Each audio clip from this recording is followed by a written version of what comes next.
Hello, and thank you for visiting the WoundSource blog. My name is Emmy McCauley, Editorial Associate for WoundSource.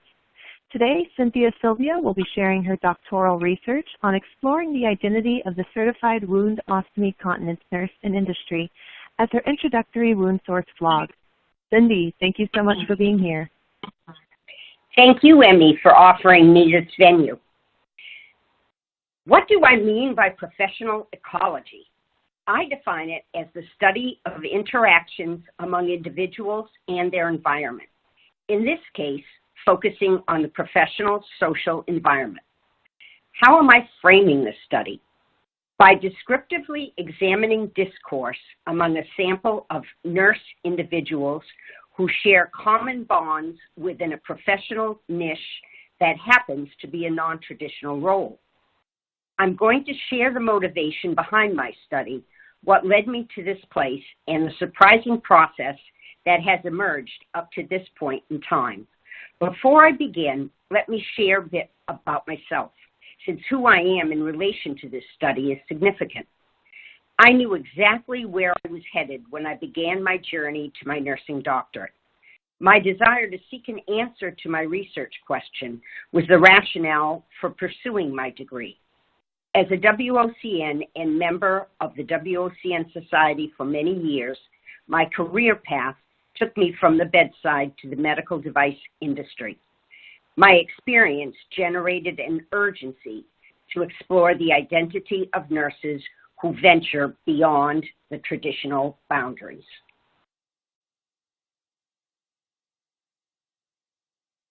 The journey started for me over 20 years ago when I made the transition from direct patient care to a role in industry. At that time, the transition was a novel one. I've lived the journey and wish to share it. I believe that this work can make a difference by contributing evidence to the gap that currently exists. Evidence for what it is that these individuals do and the role they perform. We as nurses have been less than vocal about what we do, even in the most traditional areas of practice. Transitioning to a non-traditional role from a role that is shaded in myth to begin with adds layers of complexity. It has always been about the journey and being able to legitimatize a new role. It was my intent to identify the knowledge and skill set that these nurses embody.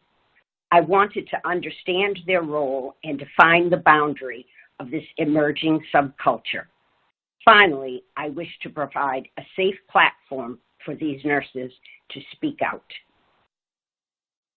I love this quote by Leon Edel from Writing Lives. Nurses have been less than vocal about telling stories. Some say it is the often taboo nature of what it is that we do with and for our patients on a daily basis. Now I've taken the opportunity to expand discourse on a non-traditional role. Edel speaks of how the public facade is the mask behind which a private mythology is hidden. Through iterative interpretation and from a position of familiarity, I interpret the story of my peers.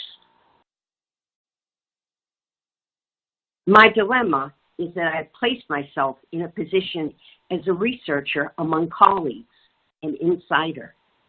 It is my responsibility to reconcile these two roles.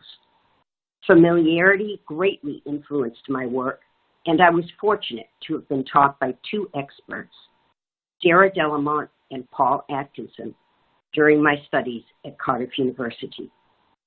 Their work fighting familiarity greatly impacted my research. Familiarity is described as a commitment to making the familiar strange, to bring reflexivity to both descriptive and interpretive process. The problem of familiarity manifested itself in the duality of my role. First, am I recognizing what is actually happening? Have I described what my participants are saying? Or am I unintentionally describing what I am experiencing?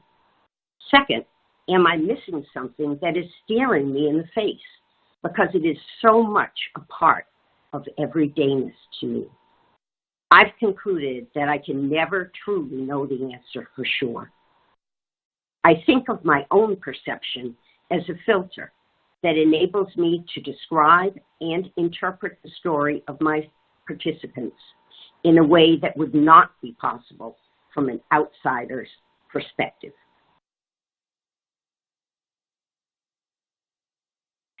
The theoretical framework of my study is symbolic interactionism. These are three of the most influential researchers. Symbolic interactionism is a theory espoused by Herbert Blumer that describes how meaning is associated with a distinctive sociological phenomenon. The three principles guided me in my descriptive analysis of how these nurses perceive themselves. These principles provide a cycle of feedback for evolving interpretation. Goffman examines role performance and has explored the dirty work of nurses. The context of this study is performing a new role on a stage that is still being constructed. Twan writes about space and place and differentiates them. The impact of geography upon the role focuses on new contextual experience. His work took on meaning within the context of this study because of the mobility of these nurses. My method was qualitative interpretive analysis using two forms of data collection for triangulation. Here you see the procedures I employed to perform my study. To be chosen as a participant, my colleagues had to be currently employed within industry for at least 2 years and to have been previously employed as CWCN in direct patient care. I employed both a focus group and a series of semi-structured interviews. The data differed according to source. The focus group allowed for social interaction of participants where responses were generated and triggered from other participants. In the interviews, the responses were solely those of the nurse participants. The descriptive analysis of the focus group was complex to the extent that I had to unravel multiple threads of conversation. With the descriptive analysis of the interviews, I was able to follow the monologue more easily.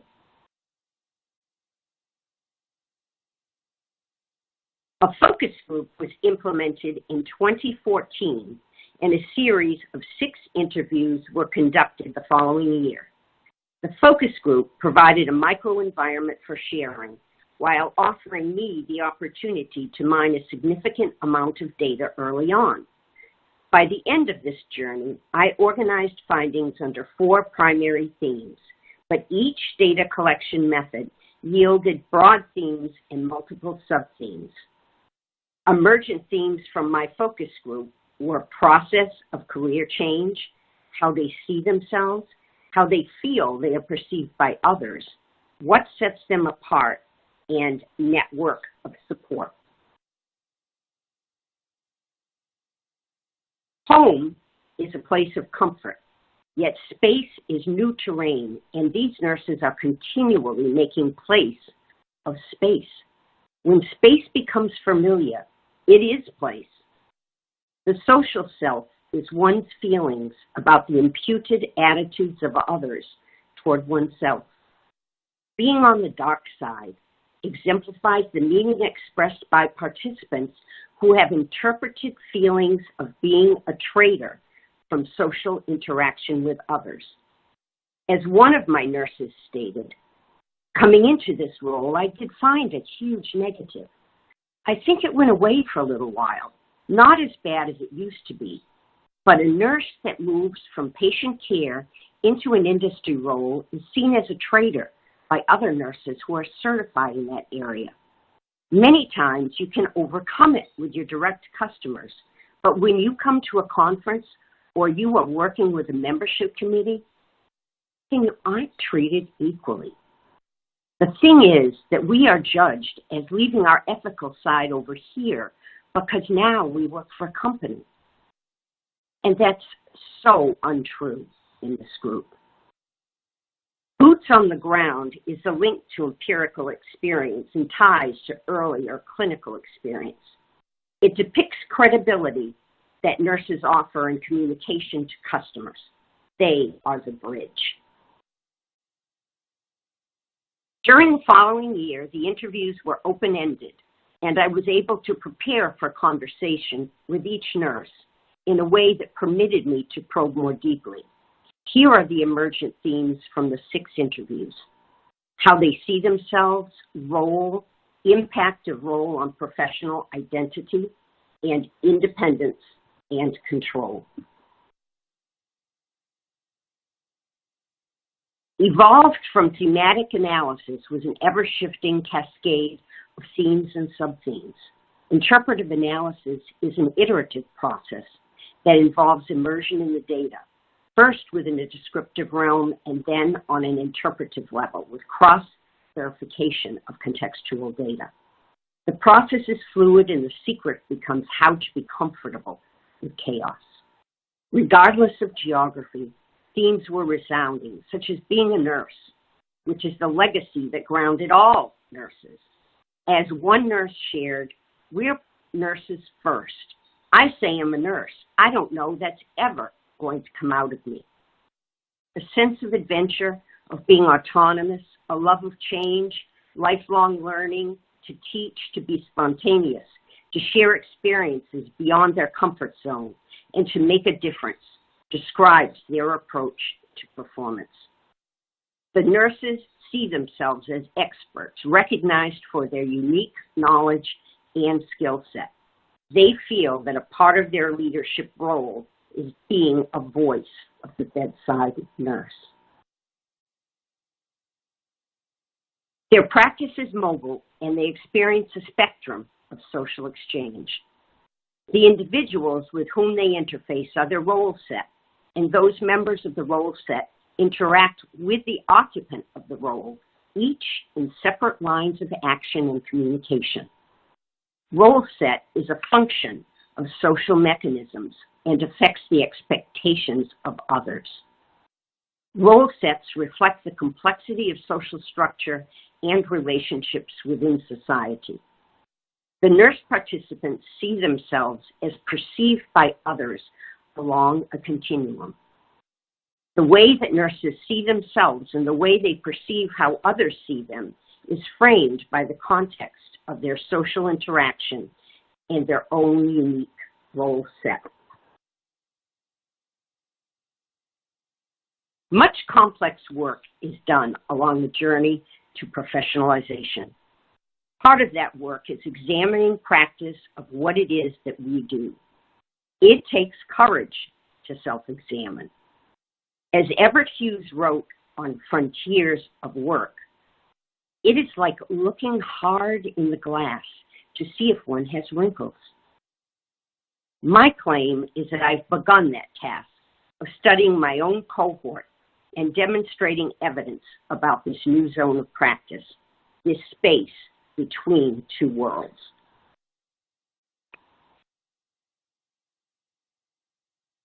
This journey has been about defining identity through social interaction and demarcating boundaries. Much to my surprise, my study revealed a model of professionalism, the experience of boundary work, with a precedence in the literature. I've mapped the terrain to situate the role solidly within the greater scope of nursing while establishing a new zone of practice. These are the overarching concepts that emerged. Throughout the process, there has been an undercurrent of tension and resilience, fighting against marginalization. These nurses function in isolation, yet they are resilient with a passion for what they do. The process of boundary work is contentious, depending upon the stability of the human ecology, the perception of those drawing the boundaries, and those being separated out. The participants blend the world of being clinical with the world of business. They cross boundaries, blending language to bring people together. I know people everywhere, so now it's learning how to talk to different people it's all a different conversation.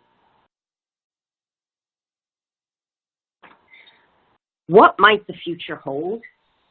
Mentoring, formation of a formal professional network, options for dissemination about this identity and role, to make the unknown known. Yet to be defined is the capital expended within this new zone. I propose it is the special knowledge and skill set that these nurses bring to the world of business. I set out to investigate identity. What I found was surprising. A subculture engaged in establishing a territory as CWCNs in industry. Communication about a new zone demands transparency. Nurses in this subculture are risk takers, willing to take on challenges and be assertive because they feel they are making a difference, contributing to the nursing profession and quality patient care. Boundary work is not new. There is an established body of literature, and nursing can benefit from that evidence while adding to it. Having and amplifying our voice as nurses is a professional priority, requiring a strategic approach and a foundation in evidence. We are a multifaceted profession, and we have only just begun the journey that embraces our potential of human ecology and incorporates all of nursing. Here I have shared some of the references that I mentioned during my presentation. My study would not have been possible without the social interaction of my participants and the trust they placed in me to tell their stories. I thank them at every opportunity, and I thank you for listening. I hope this study broadens your perspective on the professionalization of nursing. Thank you.